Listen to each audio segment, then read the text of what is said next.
Kapolda Sumsel Irjen Pol Rahmat Wibowo didampingi pejabat utama ngelakukan pengecekan sama meninjau langsung TKP gudang pengoplosan BBM jenis solar di Desa Lorok, Ogan Ilir.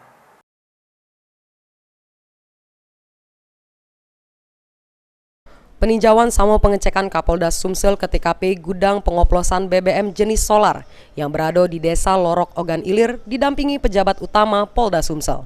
Hal tersebut dilakukan Kapolda Sumsel pengen tahu dua lokasi yang lumayan besar itu yang dijadikan tempat pengoplosan solar. Kapolda Sumsel pun bangga sama anggotanya yang sudah berhasil mengungkap kasus pengoplosan solar yang terbesar. Hal itu disampaikan langsung oleh Kasubdit Tindak Pidana Tertentu di Treskrimsus Polda Sumsel, AKBP Tito Dani di ruangan gawenya. Kapolda cuma pengen tahu ya, karena itu lokasinya lumayan besar. Karena di lokasi uji itu hampir lebih lah 1,5 hektar lebih di lokasinya. Yang satu lagi itu ada sekitar 1 hektar kurang lah itu. Di Kapolda pengen cek, ya, beliau seneng lah ya, karena dari operasinya lumayan banyak hasil kita.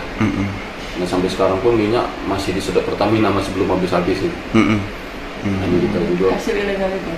Ya dari minyak ini kan, minyak sulingan yang dari Sungai Angit itu kan banyak itu.